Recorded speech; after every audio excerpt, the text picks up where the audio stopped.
When Humanity Answered Our Plea for Help. Part 1.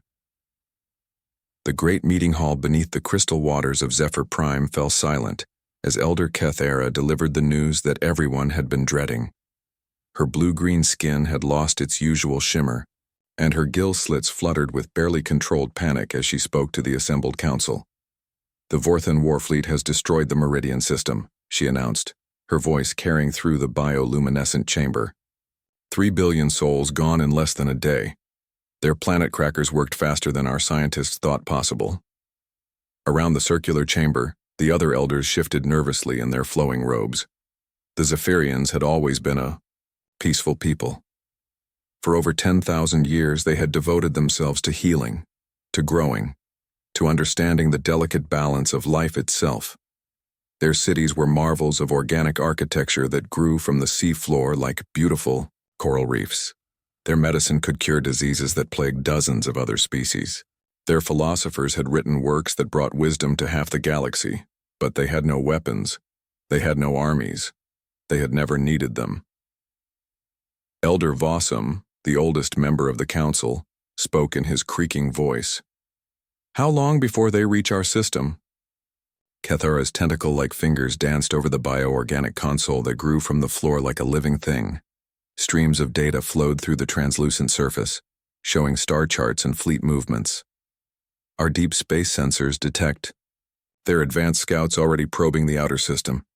The main fleet will arrive in 6 cycles, maybe 7. And our defenses? Asked Elder Nimra, though everyone already knew the answer. We have none. Kethara replied simply. Our orbital platforms were designed for scientific research, not warfare. Our ships are built for exploration and trade. The largest weapons we possess are mining tools. The silence stretched on. Outside the great windows of living crystal, schools of native fish swam through the kelp forests that surrounded their city. Children of their species played in the lower levels, their laughter echoing through the water channels. None of them knew that death was coming from the stars.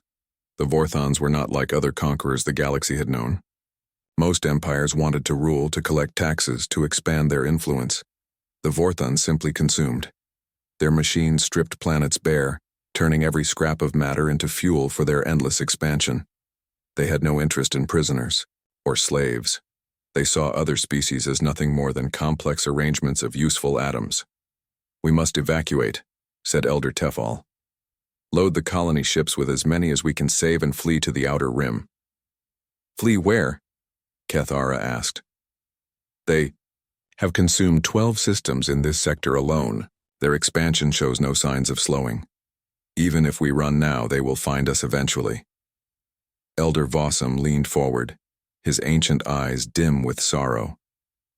"Then we die as we lived, in peace, with dignity, harming no one." But Kethara could not accept this. She had seen the recordings from the Meridian system before the communications went dark. She had watched proud civilizations reduced to ash in moments. She had counted the billions of dead, each one representing dreams and hopes and loves that would never be fulfilled again. "There must be another way," she insisted. "We have allies throughout the galaxy, the Centauran Federation, the Crystal Collective, the hive minds of the inner systems. All too far away," Nimra replied sadly. "And even if they could reach us in time, what could they do? The Vorthans have swept aside military powers far greater than any of our friends possess." Kethara stared at the star charts floating in the chamber's center.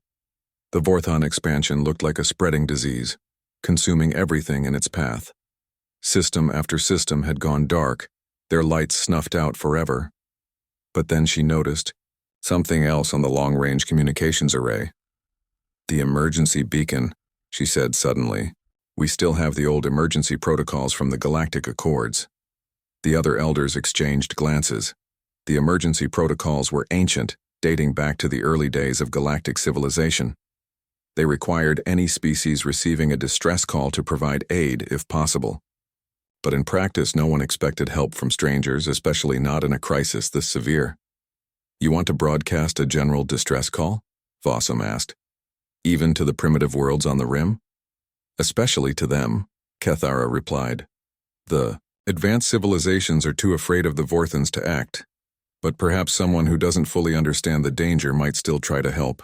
It was a desperate plan, and everyone knew it. The rim worlds were home to species that had barely achieved spaceflight. Most had never ventured beyond their own solar systems. What could such primitive peoples do against the might of the Vorthan Empire? But as the cycles passed and no help came from their traditional allies, the council finally agreed to Kethara's plan. They would cast their plea into the void and hope that somewhere, someone would answer. Kethara stood before the great communication array, a living structure of coral and crystal that could reach across the galaxy. She had spent days crafting the message, trying to explain their situation in terms that even primitive species could understand. "This is Elder Kethara of the Zephyrian Council," she began, her words being translated into thousands of languages and broadcast across hundreds of star systems. "We are a peaceful people facing extinction. The Vorthan Empire approaches our worlds with the intent to destroy all life here. We have no weapons, no armies, no way to defend ourselves or our children." She paused, thinking of the young ones, playing in the kelp forests below. "We call upon any who can hear this message, any who believe that life has value, any who think that might should not always triumph over right. We do not ask you to die for us. We ask only that you remember us and perhaps find it in your hearts to try." The message included detailed information about their species, their culture, their history. If they were to die, at least the galaxy would know what had been lost. But it also included their location and the timeline of the Vorthan approach, just in case someone, somewhere, might actually be crazy enough to try to help. Days passed, then weeks. The deep space sensors continued to track the approaching Vorthan fleet as it methodically destroyed everything in its path. Refugee ships from already conquered worlds limped into Zephyrian space, carrying tales of horror and destruction that left the peaceful aquatic species shaking with fear. The communications array remained mostly silent. A few automated responses came from civilizations that were too far away to help. Several messages of sympathy and regret from species that were themselves hiding from Vorthan expansion. But nothing that offered any real hope. Kethara began to believe that her desperate gambit had failed. The Vorthans were now only 3 cycles away, and their advanced scouts had been detected throughout the outer system. Soon, the planet crackers would begin their terrible work, and another peaceful civilization would be erased from the galaxy. But then, late in the night cycle when most of the city slept, the communications array began to pulse with an incoming signal. It was faint, coming from the very edge of explored space. The translation matrix struggled with the primitive language, but finally, a simple message appeared on Kethara's console. "We heard you. We're coming." The signal originated from a small yellow star called Sol, in a system that the galactic databases listed as inhabited by a pre-warp species of aggressive bipeds. Kethara stared at the message for a long time, unsure whether to laugh or cry. After all their pleas to advance civilizations, the only ones willing to help were primitives who probably didn't even understand what they were volunteering to fight. But it was an answer. In a galaxy that had turned away from their suffering, someone had said they were coming to help. Even if it meant nothing, even if it changed nothing, they were no longer alone. When humanity answered our plea for help. Part 2. The cycles crawled by like a slow death as the Vorthan fleet drew closer to Zephyr Prime. Elder Kethara found herself checking the communications array constantly, hoping for some sign that help was actually coming. The message from the Sol system had been brief and crude by galactic standards, but it was the only hope they had left. Most of the other elders had already dismissed the humans as irrelevant. How could a species that had not even achieved faster-than-light travel possibly stand against the Vorthan war machine? The galactic databases contained only basic information about Earth's inhabitants, violent, territorial mammals who spent most of their short history fighting amongst themselves. They had barely begun to explore their own solar system, let alone mount any kind of interstellar military operation. But Kethara clung to that simple promise. "We're coming." The evacuation efforts continued around the clock. Colony ships and transport vessels worked frantically to move civilians to the outer system. Though everyone knew it would only delay the inevitable, the Vorthans would hunt down every last refuge and destroy it with mechanical precision. On the third cycle before the projected arrival of the main Vorthan fleet, something unprecedented happened. The long-range sensors detected ships dropping out of hyperspace at the edge of the system, but they were not Vorthan vessels. Kethara rushed to the command center as alarms echoed throughout the underwater city. The sensor readings made no sense at first. The ships were small, much smaller than typical warships, and their energy signatures were completely unknown. But there were many of them, dozens, then hundreds as more continued to arrive. Elder called Technician Yulim from his bioorganic console. The fleet is broadcasting identification codes. They claim to be from the Sol system. A hush fell over the command center. Everyone stared at the displays showing the growing formation of alien ships. They looked nothing like the sleek, elegant vessels favored by most galactic civilizations. These ships were blocky, angular things covered in strange protrusions and armor plating. Many showed obvious signs of battle damage that had been roughly patched with metal plates and welding scars. They're requesting permission to approach Zephyr Prime, Yulim continued. The lead ship identifies its commander as Admiral Sarah Chen of the Earth Defense Force. Kethara's gill slits fluttered with a mixture of disbelief and growing hope. Grant them permission and establish a communication link. The main display shimmered and resolved into the image of a human female. Admiral Chen appeared to be middle-aged by her species standards, with graying hair pulled back severely and sharp eyes that seemed to take in everything around her. Her uniform was practical and unadorned, marked only by simple rank insignia. Elder Kethara, the human said, her voice carrying clearly through the translation system. I am Admiral Sarah Chen. We received your distress call and came as quickly as we could manage. Admiral Chen, Kethara replied, still struggling to believe what she was seeing. We are grateful that you answered, but I must warn you, the Vorthans are not like enemies your people may have faced before. They have destroyed civilizations far more advanced than either of ours. The human admiral's expression hardened. We've been monitoring their communications and studying their tactics during our approach. We know what we're up against. But your ships, Elder Vossum interjected, having arrived in the command center. They appear to be damaged.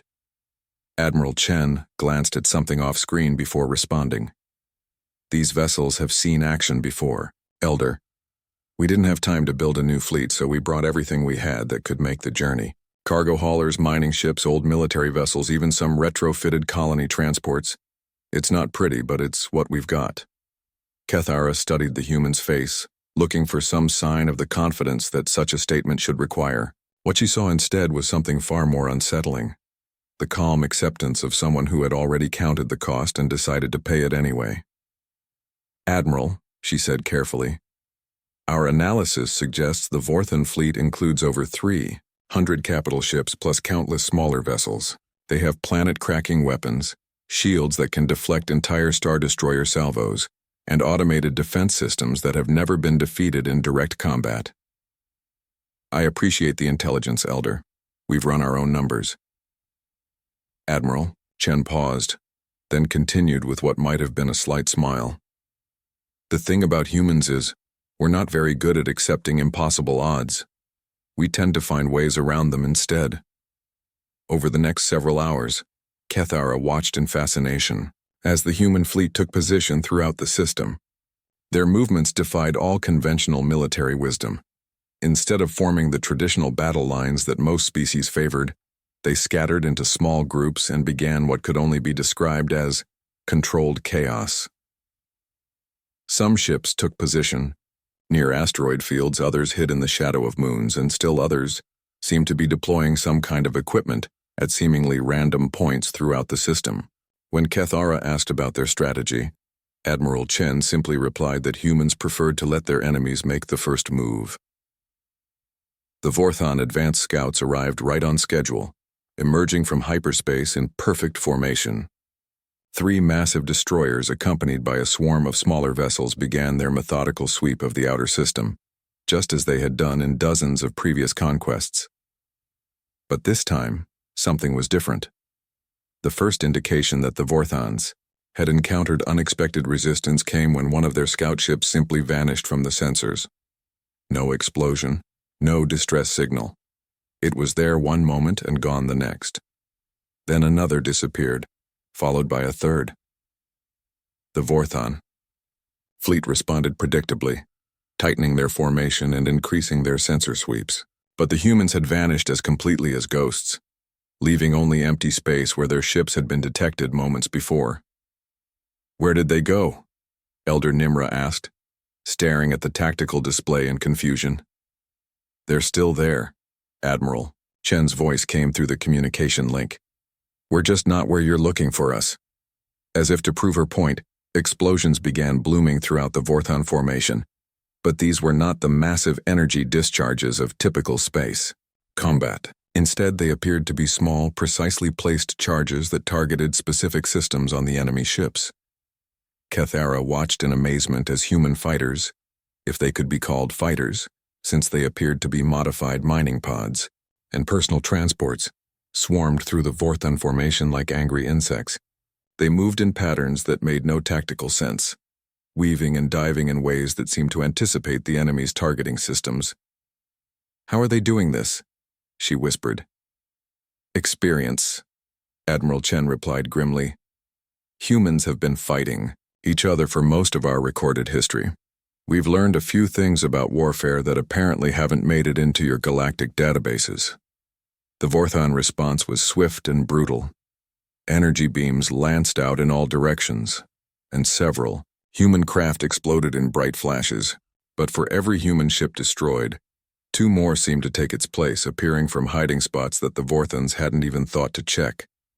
The battle raged for hours, unlike anything in recorded galactic history. The Vorthons fought with mechanical precision, following algorithms that had proven successful against every previous enemy. But the humans fought like no species the galaxy had ever seen, unpredictable, chaotic, willing to sacrifice individual ships to achieve larger tactical goals. As Kethara watched, a human destroyer, actually a converted cargo hauler by the look of it, rammed itself directly into a Vorthon capital ship. The explosion tore through both vessels, but it also created a gap in the enemy formation that 3 more human ships immediately exploited. "Admiral," she called out, horrified by what she had witnessed. "Your people. They're dying for us. For strangers they've never met." Admiral Chen's voice was steady when she replied, though Kethara could hear the strain underneath. "That's what we do, Elder. Someone calls for help, we answer. Someone threatens the innocent, we stand in their way. It's just who we are." By the end of the engagement, half the Vorthon advance force had been destroyed or disabled.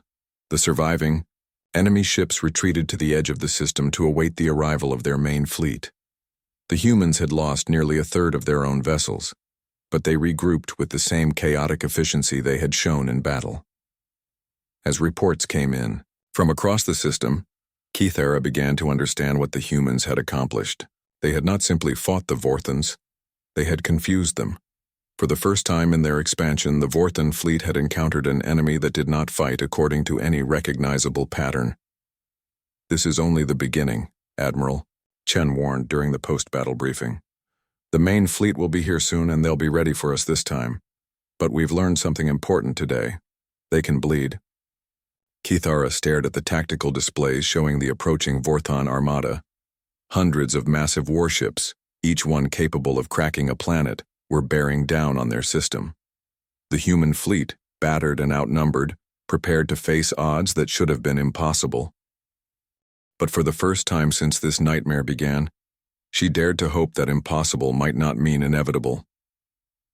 When humanity answered our plea for help, Part 3, the main Vorthon fleet arrived like a plague of metal locusts, dropping out of hyperspace, in perfect formation. Elder Kethara watched from the command center as her sensors struggled to count the massive armada. Over 400 capital ships, each one bristling with weapons that could glass a continent in minutes. Planet crackers, dreadnoughts, carrier vessels deploying clouds of fighter craft, all arranged in the geometric precision that the Vorthons favored. Admiral Chen's voice crackled through the communication system, calm despite the overwhelming odds facing her battered fleet. "All human vessels, this is Admiral Chen. You know the drill. Make them work for every meter." The Zephyrian command staff exchanged worried glances. The humans had maybe 200 ships left after their battle with the advanced scouts, and most of those were damaged. Many were not even proper military vessels. Civilian ships pressed into service, cargo haulers fitted with whatever weapons their crews could manage, even a few tourist craft that had joined the fleet during the journey. From Earth, "Admiral," Kithara transmitted, "perhaps it would be wise to consider evacuation. You have already done more than anyone could have asked." "Negative, Elder. We didn't come this far to run away now." Admiral Chen's image appeared on the main screen, and Kethara was struck by the absolute determination in the human's eyes. "Besides, running is what they expect us to do. Humans don't like doing what's expected." What happened next defied every principle of naval warfare that the galaxy had developed over thousands of years. Instead of forming battle lines or taking defensive positions, the human fleet simply scattered. Ships broke formation and headed in what appeared to be random directions throughout the system.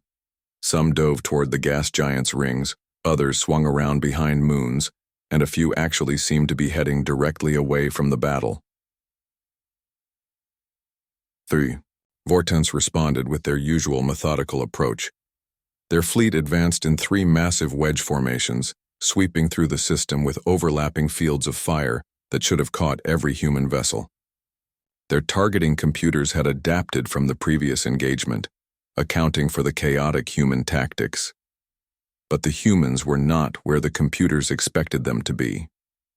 Captain Rodriguez, commanding a converted mining vessel called the Lucky, Strike had positioned his ship inside a hollow asteroid.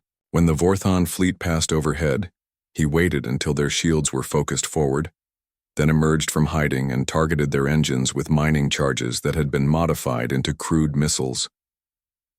The Vorthon dreadnought, inexorable, Conquest found itself suddenly venting atmosphere from 6 different hull breaches. As it turned to engage this unexpected threat, Rodriguez was already gone, vanishing back into the asteroid field like a ghost. How did he know exactly where to strike?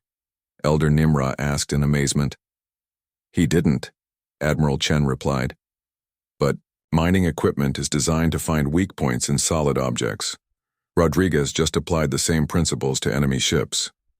Across the system, similar scenes played out as human crews found ways to turn their civilian equipment into weapons. A garbage hauler used its trash compactors to launch debris at enemy sensors. A passenger liner used its emergency escape pods as guided missiles. Even a small scientific vessel contributed by using its deep space communication array to jam Vorthon coordination signals. The Vorthons tried to adapt, but the humans refused to fight the same way twice. Every time the enemy adjusted their tactics, the human fleet shifted to something completely different. They fought like water, flowing around obstacles and finding ways through the smallest gaps in the enemy's defenses. Commander Liu, piloting a retrofitted transport ship, demonstrated this principle perfectly when she found herself facing a Vorthon battle cruiser. Instead of engaging directly, she simply flew straight at it, forcing the much larger vessel to maneuver to avoid collision. In the few seconds that the cruiser's weapons were off target, 3 other human ships struck from different angles, crippling its main engines. This is not warfare, Elder Vossum observed, watching the tactical display with confusion. This is chaos. Exactly, Admiral Chen replied with grim satisfaction. The Vorthons have never faced an enemy that thrives on chaos. Their entire strategy depends on predictable behavior and logical responses. We're giving them neither. But the chaos came at a terrible price. Human ships were dying by the dozens, overwhelmed by the sheer firepower of the Vorthon fleet. Each loss represented dozens of crew members who had volunteered for this mission, knowing they might never return home. Yet somehow their sacrifice was not in vain. The Vorthons were taking casualties too, not just ships but something more important, their confidence. For centuries they had conquered through mathematical certainty. They calculated the strength of their enemies, applied appropriate force, and achieved predictable results. Now they faced an enemy that made their calculations meaningless. Captain Sarah Kim, commanding the destroyer Indomitable Will, exemplified human tactical thinking when she deliberately allowed her ship to be surrounded by 6 Vorthan vessels. As the enemy closed in for the kill, she activated a modified mining explosive that had been disguised as engine damage. The blast took out her own ship but also 3 of the surrounding Vorthans, while the explosion provided cover for 2 other human vessels to escape. These humans fight like berserkers, the Vorthan fleet commander transmitted to his subordinates, though the Zephyrians intercepted the message. They show no regard for logical tactics or self-preservation. Admiral Chen heard the transmission and allowed herself a brief smile. Let them think we're crazy. Crazy is harder to predict than smart. As the battle entered its 6th hour, something unprecedented began to happen. The Vorthan fleet, despite their overwhelming numerical advantage, started to show signs of confusion. Their formations became less precise, their responses more cautious. Ships that should have pressed their attacks began to hesitate, uncertain whether they were walking into another human trap.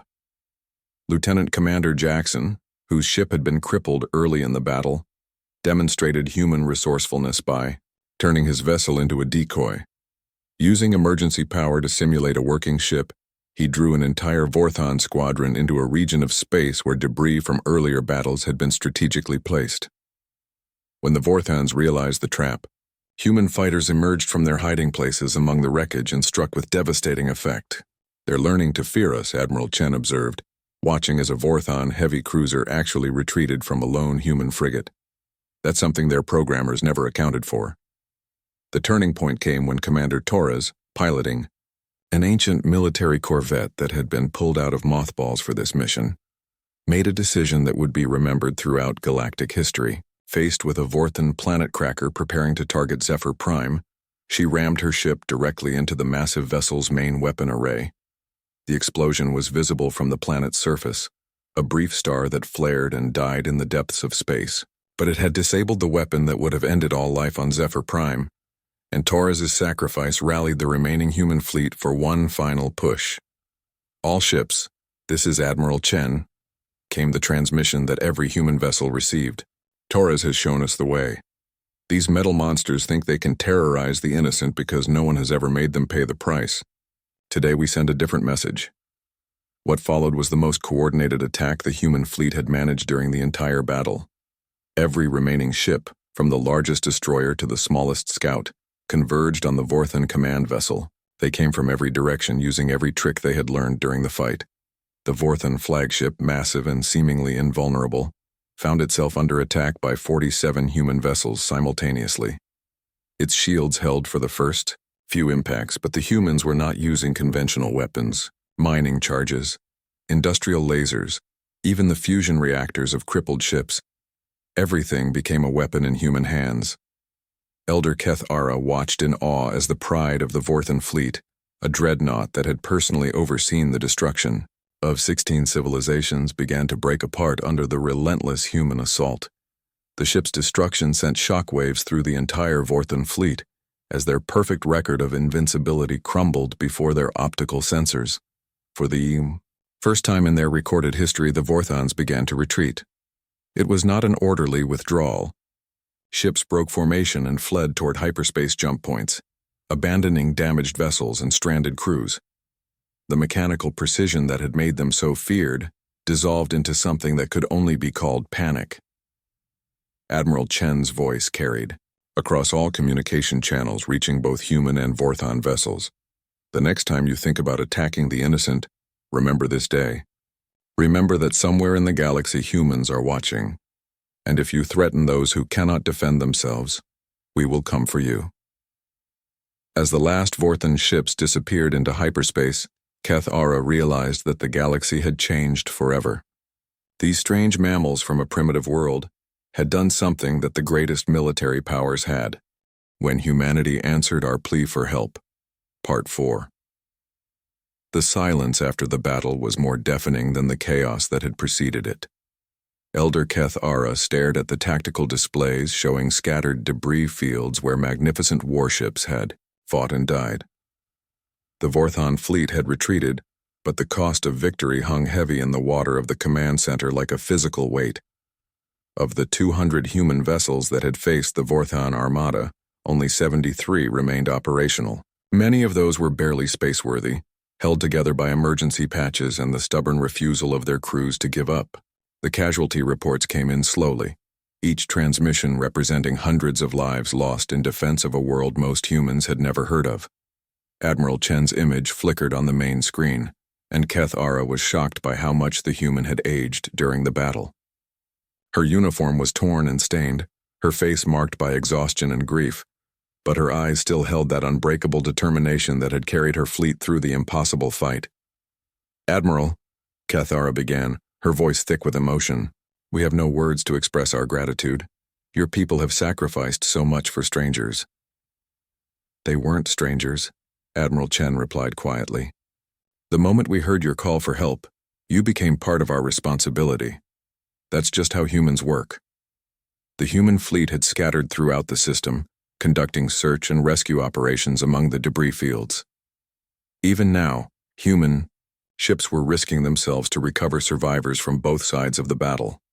Keth Ara watched in amazement as a human medical vessel pulled Vorthon crew members from a crippled destroyer, treating their wounds with the same care they showed their own people. "Admiral, your medical teams are treating enemy survivors," Elder Nimra observed with confusion. "Is this not unusual?" Admiral Chen managed a tired smile. "The battle's over, Elder. Now they're just people who need help. We don't abandon anyone if we can avoid it." Reports continued to flow in from across the system. The human ship, Perseverance, commanded by Captain Martinez, had lost engine power during the final assault but continued to provide covering fire for evacuation ships until their ammunition was exhausted. The crew had then manually fired their escape pods at enemy vessels, using them as improvised missiles. The transport vessel, Hope's Dawn, converted from a colony ship, had taken 37 direct hits while evacuating civilians from a damaged Zephyrian station. Captain Wang had kept her ship operational through sheer force of will, personally manning damaged systems while her crew carried wounded to safety. When the ship finally lost structural integrity, Wang had stayed behind to ensure the evacuation pods launched successfully. Each story was a testament to human courage, but also to the terrible price they had paid. The destroyer Valiant Charge had disappeared completely during the battle, last seen ramming a Vorthon planet cracker to prevent it from firing on refugee ships. The scientific vessel Curiosity had sacrificed itself to create a sensor disruption that allowed 3 other ships to escape destruction. But perhaps the most heartbreaking report came from the converted passenger liner New Horizons. Captain Susan Davis had volunteered her civilian vessel for the mission, despite having no military training. When Vorthon fighters broke through the human defensive screen, Davis had turned her ship, loaded with families who had insisted on helping somehow, directly toward the enemy formation. "This is the New Horizon," her final transmission had said. "We've got medical supplies, food, and a whole lot of people who believe in doing what's right. If we're going down, we're taking some of you with us." The liner had exploded in a ball of fire that took out 6 Vorthon fighters, but it had also killed 412 human civilians, including 63 children who had wanted to help save an alien species they had never met. Admiral Chen received each casualty report personally, her expression growing heavier with every name. These were not just statistics to her. They were friends, colleagues, people who had trusted her judgment enough to follow her into the void. The weight of their sacrifice was visible in every line of her face. "Admiral," came a transmission from the human cruiser. "Defiance." The voice belonged to Captain Rodriguez, whose mining vessel had performed so brilliantly during the battle.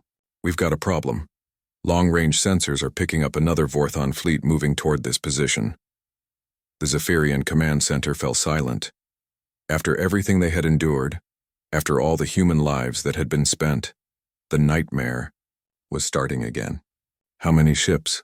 Admiral Chen asked, though her voice showed she already knew the answer would be bad. "Looks like 800 vessels, ma'am. Mostly heavy units. They're burning hard toward our position and should arrive in 18 hours. Keth Ara felt her heart sink. The humans had worked a miracle once, but they could not be expected to work another. Not with so few ships remaining, not with their crews exhausted and their vessels battered beyond repair. "Admiral," she said softly, "you have done enough. More than enough. Please take your remaining ships and flee while you still can. We will not think less of you for choosing survival." Admiral Chen was quiet for a long moment, staring at something beyond the range of the camera. When she finally spoke, her voice was steady despite everything she had endured. "Elder, I appreciate the offer, but we have a problem. You see, there are still Zephyrian civilians in this system. There are wounded people who need protection, and there are Vorthon survivors who are counting on us to get them medical treatment." She paused, then added with a slight smile, "Humans are funny that way. Once we take on a responsibility, we tend to see it through to the end. But you cannot possibly survive another battle like this one," Elder Vossum protested. "Your fleet is already broken." "Maybe," Admiral Chen acknowledged. "But broken doesn't mean beaten. And there's something the Vorthons still haven't figured out about humans. We get more dangerous when we're desperate, not less." Over the next several hours, the human fleet began preparations for what everyone knew would be their final battle. Ships that should have been scrapped limped into defensive positions around Zephyr Prime. Crews that had already given everything found reserves of strength they did not know they possessed.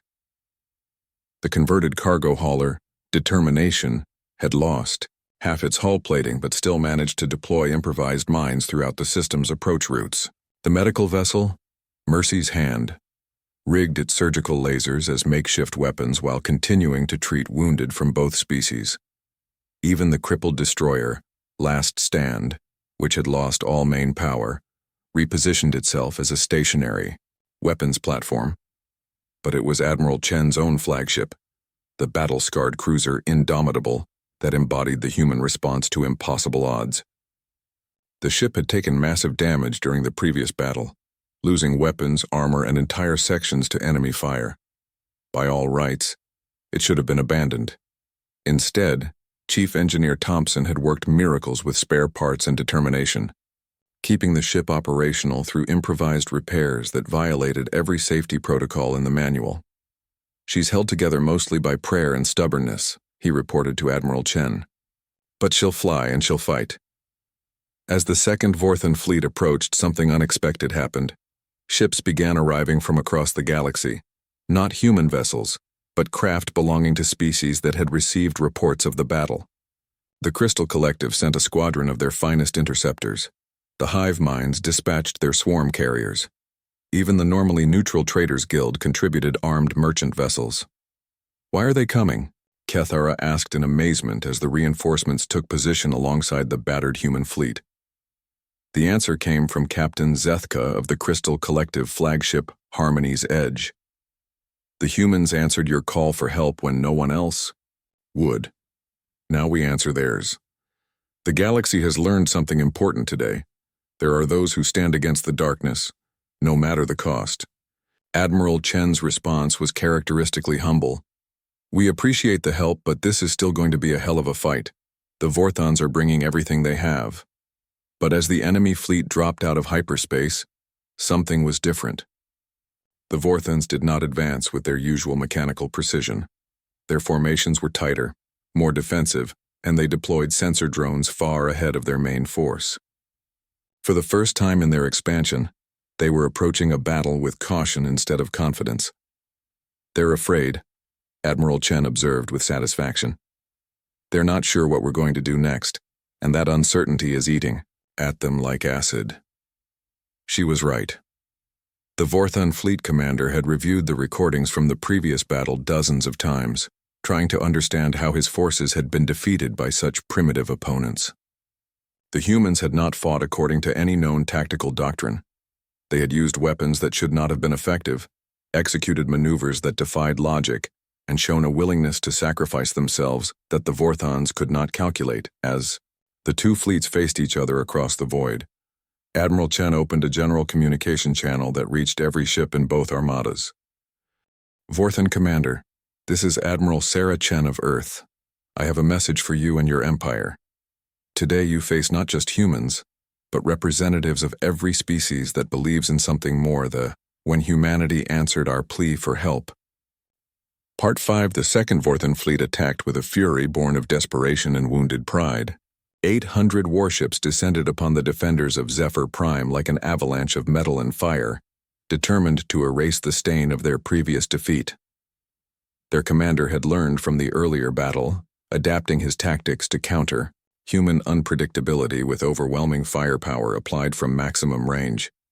Admiral Chen watched the enemy approach from the bridge of her flagship Indomitable, which shook and groaned with each impact from long-range bombardment.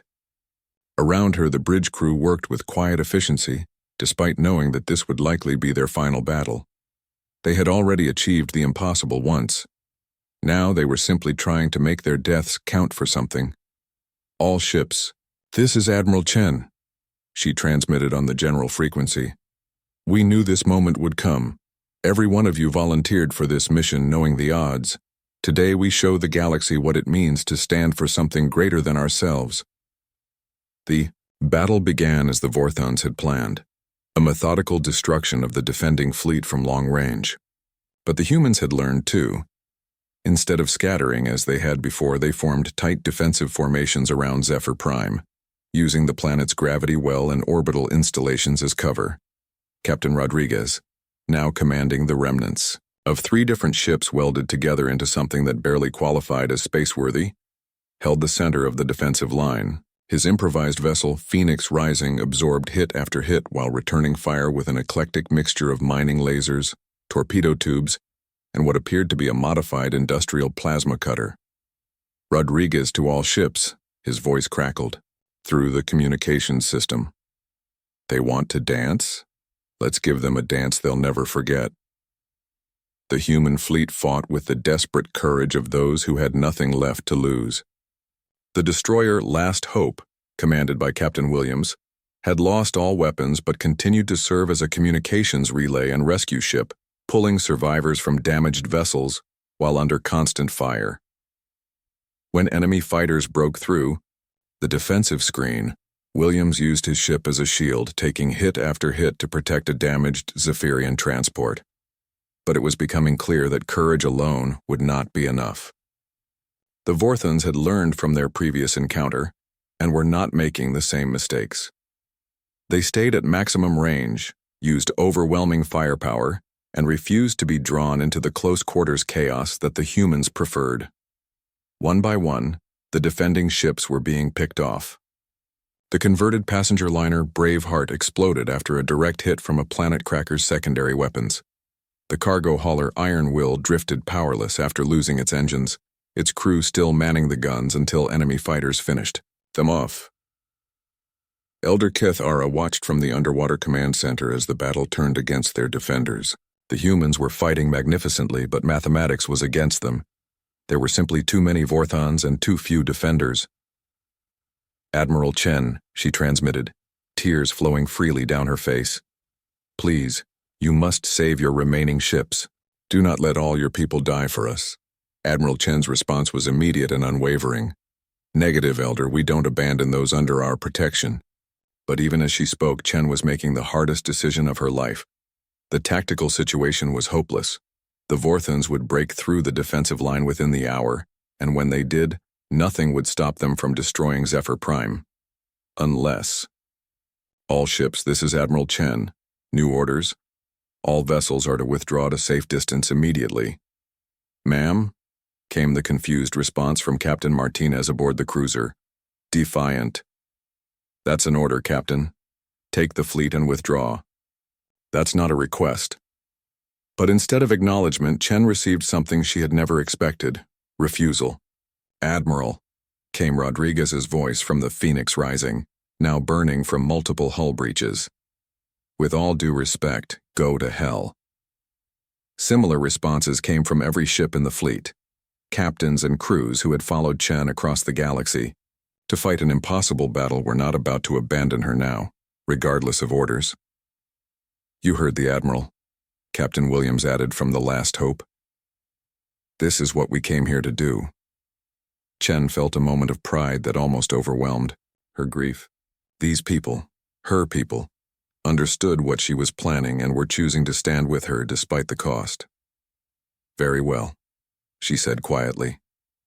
In that case, all ships prepare for Operation Lighthouse. The operation had been planned as a last resort, a coordinated ramming attack on the Vorthan command ship that would hopefully disrupt their fleet coordination long enough for any survivors to escape. It was not a plan designed for survival. But as the human fleet began its final charge, something unexpected happened. The reinforcements from other species, who had been holding back to avoid the worst of the fighting, suddenly surged forward to join the attack.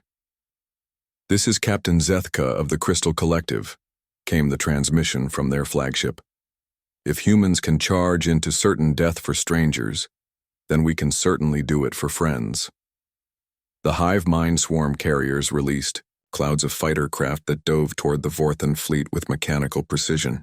The Traders' Guild merchants, their ships loaded with improvised explosives, followed the human formation with grim determination. But it was the Zephyrians themselves who provided the most shocking moment of the battle. The bioships of their civilian fleet, never designed for combat, emerged from their hiding places and joined the charge. Elder Keith Ara herself commanded the flagship Deep Current, a research vessel that had been hastily fitted with whatever weapons her people could manage. "This is Elder Kethara to all Vorthan vessels," her voice carried across all frequencies. "You came to our world to destroy us because you thought we were weak.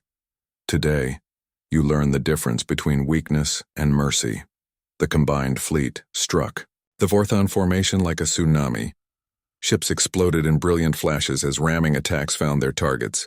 The Vorthan Command Dreadnought, target of the main assault, found itself surrounded by dozens of vessels from half a dozen species, all determined to bring it down. Admiral Chen's Indomitable led the final charge against the enemy flagship. Her ship, already damaged beyond hope of repair, accelerated to ramming speed while continuing to fire every weapon she had left. As she approached the massive Vorthan vessel, she opened one final communication. "This is Admiral Sarah Chen to all surviving Vorthan forces. You wanted to know what makes humans different from other species? We remember. We remember every innocent life you've taken, every world you've destroyed, every cry for help you've ignored, and we never ever forget to collect the debt." The collision between Indomitable and the Vorthan flagship created an explosion that was visible from the surface of Zephyr Prime. The blast tore through both vessels and sent shock waves across the entire battle zone, but the sacrifice was not in vain. The destruction of their command ship sent the Vorthan fleet into chaos. Without their central coordination, the mechanical precision that had made them so feared began to break down. Ships collided with each other in the confusion. Friendly fire incidents became common and panic began to spread through their ranks. Captain Rodriguez, somehow still alive aboard the wreckage of Phoenix Rising, managed one final transmission. "This is for Torres and Kim and Davis and all the others who won't be going home. Remember their names?" The second Vorthan fleet, like the first, broke and fled toward hyperspace. But this time they left behind more than just debris. They left behind a message that would spread throughout the galaxy faster than any transmission. The Vorthans could be beaten.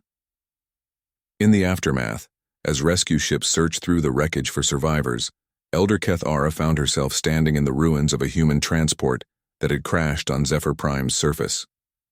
Among the debris, she discovered personal belongings of the crew, photographs of families, letters from home, small mementos that had made the long journey from Earth.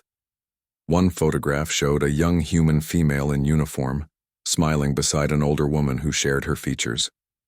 On the back, someone had written, "To my daughter Sarah, make us proud among the stars." Kethara realized she was holding a picture of Admiral Chen and her mother. The human who had given her life for a species she had never met had been someone's daughter, someone who had been loved and who would be mourned. But Admiral Chen's sacrifice and that of her crew had accomplished something no one had thought possible. The galaxy's most feared empire had been stopped by a fleet of primitives who refused to accept that might made right. In the cycles that followed, the story of the human fleet spread to every inhabited world. The Vorthans, their reputation for invincibility shattered, found that other species were no longer as quick to surrender. Resistance movements sprang up on occupied worlds.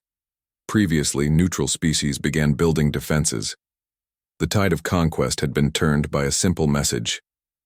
Someone would always answer the call for help. The Zephyrian Council established a permanent memorial to the humans who had